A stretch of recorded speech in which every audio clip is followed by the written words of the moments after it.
जय हिंद। आज हम प्रीलिम्स के पॉइंट ऑफ व्यू से फटाफट से इमरजेंसी प्रोविजंस को रिवाइज करेंगे। इमरजेंसी प्रोविजंस को कहाँ से लिया गया है? गवर्नमेंट ऑफ इंडिया एक्ट 1935 से। कहाँ से लिया गया है? गवर्नमेंट ऑफ इंडिया एक्ट 1935 से। किस पार्ट में बात की गई है इमरजेंसी प्रोविजंस के बारे में? पार्ट 18 में।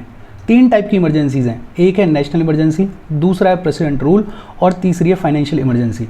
नेशनल इमरजेंसी की बात करता है आर्टिकल 352, प्रेसिडेंट रूल की बात करता है आर्टिकल 356 और फाइनेंशियल इमरजेंसी की बात करता है आर्टिकल 360। अब ये जो इमरजेंसीज हैं इनको लगाने के ग्राउंड्स क्या हैं? नेशनल इमरजेंसी को लगाने के तीन ग्राउंड्स हैं। कौन कौन से? वॉर, एक्सटर्नल अग्रेशन और आर्म्ड रिबेलियन। वॉर और एक्सटर्नल अग्रेशन के ग्राउंड्स पे अगर नेशनल इमरजेंसी लगी है तो उसको बुलाया जाता है एक्सटर्नल इमरजेंसी, और अगर आर्म्ड रिबेलियन के ग्राउंड्स पर नेशनल इमरजेंसी लगी है तो उसको बुलाया जाता है इंटरनल इमरजेंसी। तीन ग्राउंड्स हैं नेशनल इमरजेंसी के लिए, वॉर, एक्सटर्नल अग्रेशन और आर्म्ड रिबेलियन। वॉर और एक्सटर्नल अग्रेशन के ग्राउंड्स पे अगर नेशनल इमरजेंसी लगी है तो वो एक्सटर्नल इमरजेंसी है, और आर्म्ड रिबेलियन के ग्राउंड्स पे अगर नेशनल इमरजेंसी लगी है तो वो इंटरनल इमरजेंसी है। प्रेसिडेंट रूल लगाने के भी दो ग्राउंड्स हैं। एक ग्राउंड की बात की गई है आर्टिकल 356 में, जो कि ये कहता है कि अगर प्रेसिडेंट को ऐसा लगे कि स्टेट गवर्नमेंट कॉन्स्टिट्यूशन के हिसाब से नहीं चल रही है तो प्रेसिडेंट रूल लगाया जा सकता है। और दूसरा ग्राउंड बताया गया है आर्टिकल 365 में, जब स्टेट सेंटर के द्वारा इशू की गई डायरेक्शंस के साथ में कंप्लाई करने से फेल हो जाए तो भी प्रेसिडेंट रूल लगाया जा सकता है। फाइनेंशियल इमरजेंसी कब लगाई जा सकती है? जब प्रेसिडेंट को ऐसा लगे कि हमारे कंट्री की फाइनेंशियल स्टेबिलिटी, हमारे कंट्री का क्रेडिट थ्रेटेंड है, तो फाइनेंशियल इमरजेंसी लगाई जा सकती है। देखो बेसिक बातचीत, इमरजेंसी प्रोविजंस कहाँ से लिए गए? गवर्नमेंट ऑफ इंडिया एक्ट 1935 से। किस पार्ट में बात की गई है? पार्ट 18 में। नेशनल इमरजेंसी की बात करता है आर्टिकल 352, प्रेसिडेंट रूल की बात करता है आर्टिकल 356 और फाइनेंशियल इमरजेंसी की बात करता है आर्टिकल 360। ग्राउंड्स की अगर बात करें तो नेशनल इमरजेंसी को लगाने के तीन ग्राउंड्स हैं, वॉर, एक्सटर्नल अग्रेशन और आर्म्ड रिबेलियन। वॉर और एक्सटर्नल अग्रेशन के ग्राउंड्स पर अगर नेशनल इमरजेंसी लगी है तो वो एक्सटर्नल इमरजेंसी है। आर्म्ड रिबेलियन के ग्राउंड्स पर अगर नेशनल इमरजेंसी लगी है तो वो इंटरनल इमरजेंसी है। प्रेसिडेंट रूल लगाने के भी दो ग्राउंड्स हैं। एक तो बताया गया आर्टिकल 356 में, प्रेसिडेंट को जब ऐसा लगे कि स्टेट की गवर्नमेंट कॉन्स्टिट्यूशन के हिसाब से नहीं चल रही है तो प्रेसिडेंट रूल लगाया जा सकता है। और दूसरा ग्राउंड बताया गया आर्टिकल 365 में, जब state fails to comply with the centre's direction तो प्रेसिडेंट रूल लगाया जा सकता है। फाइनेंशियल इमरजेंसी कब लगाई जा सकती है? जब प्रेसिडेंट को ऐसा लगे कि हमारी कंट्री का फाइनेंशियल स्टेबिलिटी, हमारी कंट्री का क्रेडिट थ्रेटेंड है, तो फाइनेंशियल इमरजेंसी लगाई जा सकती है। अब ये इमरजेंसीज लगाता कौन है? नेशनल इमरजेंसी लगाते हैं प्रेसिडेंट, प्रेसिडेंट रूल भी लगाते हैं प्रेसिडेंट, और फाइनेंशियल इमरजेंसी भी लगाते हैं प्रेसिडेंट। मतलब तीनों को ही कौन लगाता है? प्रेसिडेंट लगाते हैं। लेकिन एक इंपॉर्टेंट चीज़ है प्रीलिम्स के पॉइंट ऑफ व्यू से, नेशनल इमरजेंसी को प्रेसिडेंट लगाते हैं लेकिन only on the written recommendation of the cabinet. Cabinet जब रिटन रिकमेंडेशन देगा उसी के बाद नेशनल इमरजेंसी लगाएंगे प्रेसिडेंट। जब एक बार इमरजेंसी लगा दी जाती है तो अप्रूवल का क्या प्रोसीजर है? नेशनल इमरजेंसी को अप्रूव करना पड़ता है दोनों हाउसेस को with in 1 month. With in 1 महीने में दोनों हाउसेस को नेशनल इमरजेंसी को अप्रूव करना पड़ता है अगर कंटिन्यू रखना है तो। प्रेसिडेंट रूल को दोनों हाउसेस को अप्रूव करना पड़ता है विद इन 2 मंथ्स, और फाइनेंशियल इमरजेंसी को दोनों हाउसेस को अप्रूव करना पड़ता है विद इन 2 मंथ्स। मतलब नेशनल इमरजेंसी के केस में विद इन 1 मंथ अप्रूव करना पड़ेगा, और बाकी दोनों के केस में 2 महीने का टाइम होता है अप्रूवल के लिए। अच्छा, ये जो अप्रूवल है ये स्पेशल मेजॉरिटी से किया जाता है in case of national emergency, ये सिंपल मेजॉरिटी से किया जाता है in case of president rule, और ये सिंपल मेजॉरिटी से किया जाता है in case of financial emergency. मतलब फाइनेंशियल इमरजेंसी और प्रेसिडेंट रूल के केस में अप्रूवल के लिए चाहिए सिंपल मेजॉरिटी, और नेशनल इमरजेंसी के लिए अप्रूवल के लिए चाहिए स्पेशल मेजॉरिटी। कंटिन्यूएशन का क्या सिनेरियो है? 6 महीने तक नेशनल इमरजेंसी लगी रहेगी, कोई दिक्कत नहीं है। हर 6 महीने के बाद अप्रूवल चाहिए दोनों हाउसेस का, और जब तक 6 महीने का अप्रूवल मिलता रहेगा तब तक नेशनल इमरजेंसी चलती रहेगी। लेकिन जब भी अप्रूवल चाहिएगा तब भी कैसी मेजॉरिटी चाहिए? स्पेशल मेजॉरिटी चाहिए। प्रेसिडेंट रूल के केस में हर 6 महीने के बाद अप्रूवल चाहिए, लेकिन मैक्सिमम 3 साल तक ही लगाया जा सकता है प्रेसिडेंट रूल। हर 6 महीने के बाद अप्रूवल चाहिए, अप्रूवल के लिए चाहिए सिंपल मेजॉरिटी, और मैक्सिमम 3 साल के लिए ही लगाया जा सकता है प्रेसिडेंट रूल। एक और कंडीशन है, 1 साल निकलने के बाद अगर आपको प्रेसिडेंट रूल को कंटिन्यू करना है तो 2 कंडीशंस और फुलफिल होनी चाहिए। एक तो देश के किसी हिस्से में नेशनल इमरजेंसी ऑपरेशनल होनी चाहिए, और दूसरा इलेक्शन कमीशन ये कहे, ये सर्टिफाई करे कि उस पर्टिकुलर स्टेट में इलेक्शन करवाना पॉसिबल नहीं है, तभी प्रेसिडेंट रूल को कंटिन्यू किया जा सकता है। और फिर बात करें अगर फाइनेंशियल इमरजेंसी की, तो फाइनेंशियल इमरजेंसी के केस में एक बार अप्रूव हो गई, उसके बाद इनफाइनाइट पीरियड तक फाइनेंशियल इमरजेंसी को कंटिन्यू किया जा सकता है। दोबारा से देख लेते हैं।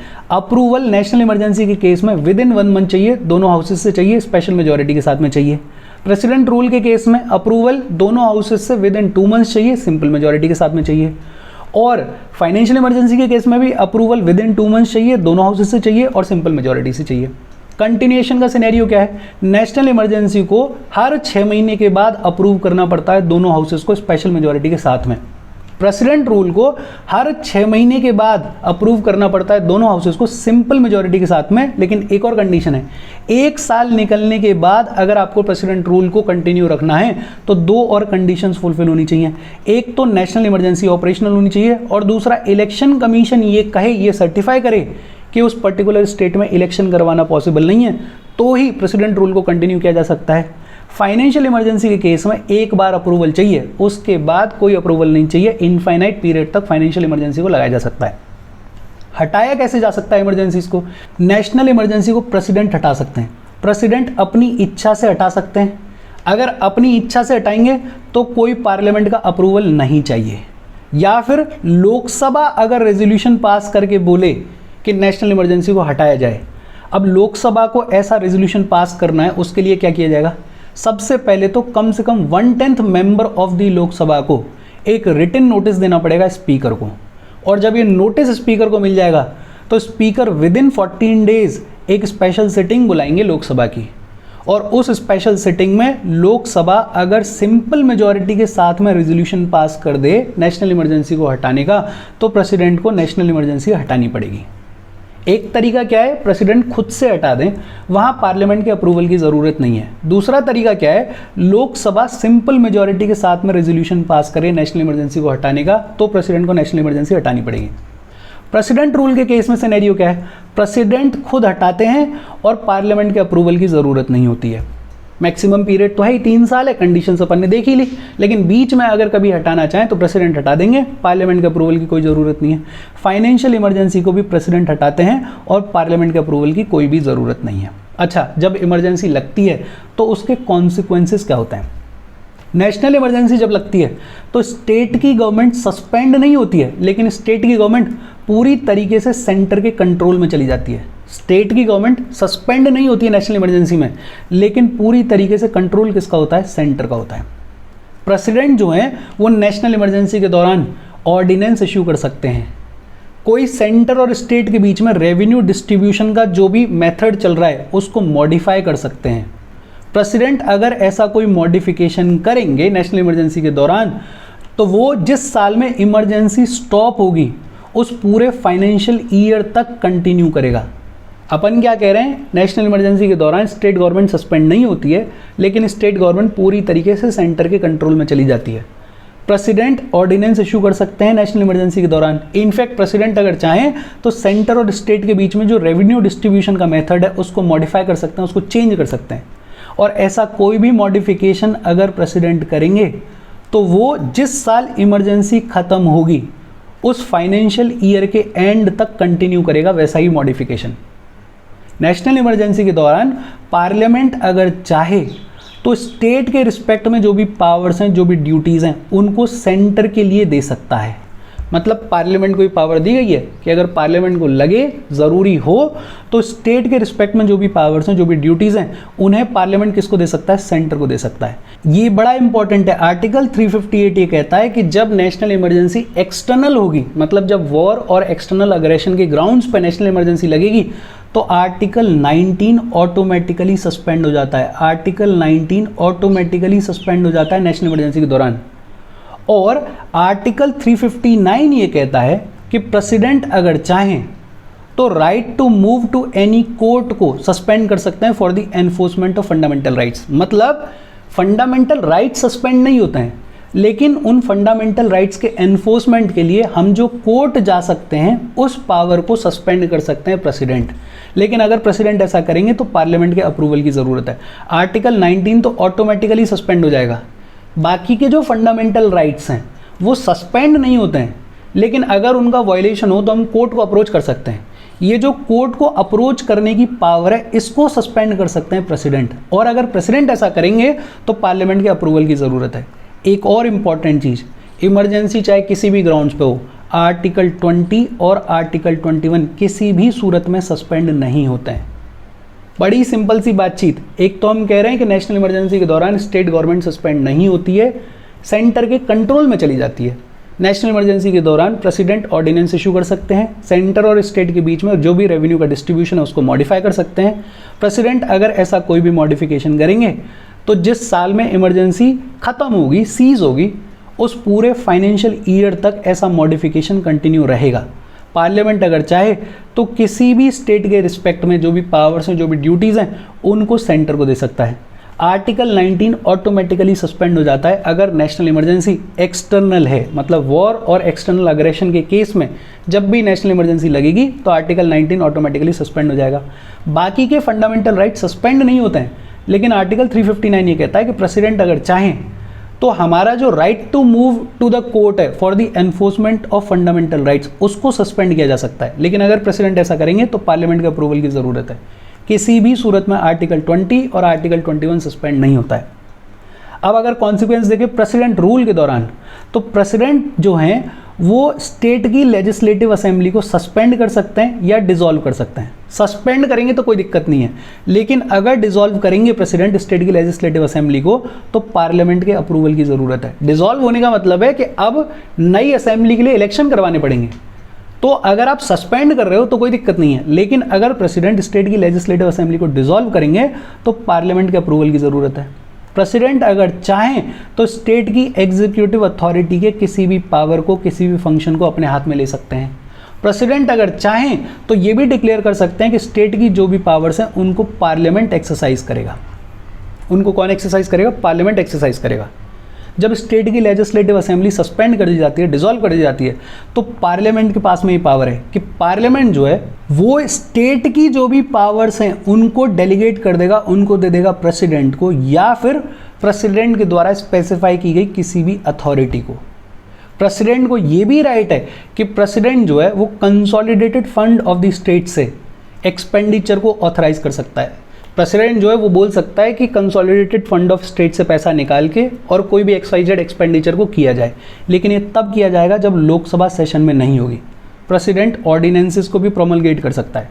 एक बेहद इंपॉर्टेंट चीज़ है इसके केस में, जब भी प्रेसिडेंट रूल लगा होता है तब स्टेट के हाई कोर्ट की कॉन्स्टिट्यूशनल पोजीशन, उसके स्टेटस, उसकी पावर्स और उसके फंक्शंस में कोई फर्क नहीं आता, वो सेम रहते हैं। मतलब स्टेट के हाई कोर्ट की पोजीशन से कोई भी छेड़खानी नहीं होती है प्रेसिडेंट रूल के दौरान। इसमें दो चीज़ें इंपॉर्टेंट हैं। एक तो ये कि प्रेसिडेंट जो है वो स्टेट की लेजिस्लेटिव असेंबली को या तो सस्पेंड कर सकते हैं या डिसॉल्व कर सकते हैं, लेकिन अगर डिसॉल्व करेंगे तो पार्लियामेंट के अप्रूवल की ज़रूरत है। और दूसरा ये कि प्रेसिडेंट रूल के दौरान स्टेट का जो हाई कोर्ट है उसकी अथॉरिटी में कोई भी चेंज नहीं आता, उसके साथ में कोई भी छेड़खानी नहीं की जाती है। फिर बात आती है फाइनेंशियल इमरजेंसी की। फाइनेंशियल इमरजेंसी के दौरान सेंटर जो है वो स्टेट्स को बोल सकता है कि फाइनेंशियल प्रॉपर्टी को ऑब्जर्व करो, मतलब एक तरीके से विजडम, खर्चा कम करो, तरीके से खर्चा करो, पैसे की कमी चल रही है, सेंटर बोल सकता है। सेंटर जो है वो ऐसे डायरेक्शंस को इशू कर सकता है जो कि प्रेसिडेंट को नेसेसरी लगे। प्रेसिडेंट को नेसेसरी लगे इसका सीधा सा मतलब ये है कि council of ministers headed by prime minister को नेसेसरी लगे। सेंटर अगर चाहे तो स्टेट में जो भी लोग सर्व कर रहे हैं उनकी सैलरी को, उनके अलाउंसेस को कम कर सकता है। भाई पैसे की कमी है तो सैलरी अलाउंसेस कम किए जा सकते हैं। सेंटर अगर चाहे तो बोल सकता है स्टेट को कि जो भी आपका मनी बिल है और जो भी आपका फाइनेंशियल बिल है उसको आप प्रेसिडेंट के लिए रिजर्व करके रखो। फाइनेंशियल इमरजेंसी के दौरान प्रेसिडेंट को ये पावर है कि प्रेसिडेंट अगर चाहें तो यूनियन में सर्व करने वाले जितने भी लोग हैं उनकी सैलरी को रिड्यूस कर सकते हैं, उनके अलाउंसेस को रिड्यूस कर सकते हैं। इनफैक्ट प्रेसिडेंट अगर चाहें तो जजेस की, जो भी सुप्रीम कोर्ट और हाई कोर्ट के जजेस हैं, उनकी सैलरी, उनके अलाउंसेस को भी रिड्यूस कर सकते हैं।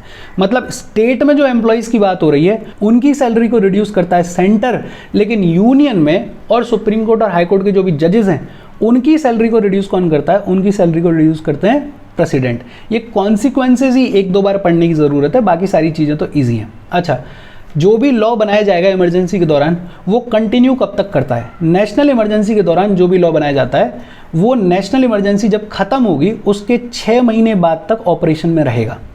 मतलब मान लो आज नेशनल इमरजेंसी खत्म हुई तो नेशनल इमरजेंसी के दौरान जो भी लॉ बनाया गया था वो 6 महीने तक कंटिन्यू रहेगा, उसके बाद खुद ब खुद इनऑपरेटिव हो जाएगा।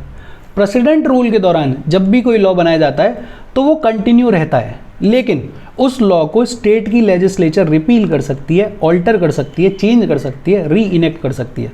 मतलब लॉ जो बना दिया गया प्रेसिडेंट रूल के दौरान वो कंटिन्यू रहेगा, लेकिन स्टेट लेजिस्लेचर को पावर दी गई है कि आप अगर चाहो तो उस लॉ को पूरी तरीके से रिपील कर सकते हो, ख़त्म कर सकते हो, चेंज कर सकते हो, बदलाव कर सकते हो या री इनेक्ट कर सकते हो, कोई दिक्कत वाली बात नहीं है। नेशनल इमरजेंसी हमारे कंट्री में 3 बार लगाई गई है, 1962 में, 1971 में और 1975 में। प्रेसिडेंट रूल बहुत बार लगाया गया है। इसमें एक फैक्ट इंपॉर्टेंट है, छत्तीसगढ़ और तेलंगाना में आज तक प्रेसिडेंट रूल नहीं लगाया गया है और हमारी कंट्री में आज तक फाइनेंशियल इमरजेंसी नहीं लगी है, कभी भी ऐसी सिचुएशन नहीं आई है। अच्छा, जुडिशियली रिव्यू किया जा सकता है कि इमरजेंसी को, नेशनल इमरजेंसी को रिव्यू किया जा सकता है, ये कहा गया मिनर्वा मिल्स केस ऑफ 1980 में। प्रेसिडेंट रूल को रिव्यू किया जा सकता है, ये कहा गया बम्बई केस ऑफ 1994 में। और ये थोड़ी सी ट्रिक है चीज़ों को याद रखने के लिए। इस पूरे इमरजेंसी वाले चैप्टर में सिर्फ एक चीज़ होती है 42nd constitutional amendment act of 1976 से, और वो क्या है, प्रेसिडेंट को पावर दी गई है कि प्रेसिडेंट जो है वो नेशनल इमरजेंसी को इंडिया के किसी पर्टिकुलर हिस्से तक लिमिट कर सकते हैं। President is allowed to limit the operation of national emergency to any specified part of India. ये पावर दी गई है 42nd constitutional amendment act of 1976। बाकी सारा कामकाज इमरजेंसी से related 44th constitutional amendment act of 1978 के थ्रू हुआ है। ये एक बेसिक अंडरस्टैंडिंग बना सकते हो आप। अगर कोई क्वेश्चन आए और उसमें पूछा गया है कि इमरजेंसी कि ये जो चीज़ है फलानी वो 42nd कॉन्स्टिट्यूशनल अमेंडमेंट एक्ट से हुई या नहीं हुई, तो आपको इतना याद रखना है कि 42nd कॉन्स्टिट्यूशनल अमेंडमेंट एक्ट के थ्रू इमरजेंसी के केस में सिर्फ एक चीज़ हुई है कि प्रेसिडेंट जो है वो नेशनल इमरजेंसी को लिमिट कर सकते हैं इंडिया के किसी पर्टिकुलर हिस्से में। बाकी सारी चीज़ें किससे हुई हैं, 44th constitutional amendment act of 1978 से हुई हैं। और इसके साथ रिवीजन अपना ख़त्म हो गया। अगर बहुत डिटेल में आपको देखना है तो इमरजेंसी के ऊपर पूरा डिटेल में सेशन है अपने पॉलिटी बाय लक्ष्मीकांत में पढ़े हैं अपन ने सब कुछ, वहाँ जाके देख सकते हो। रिवीजन के तौर पे इनफ है। कोई डाउट हो please comment. Thank you very much.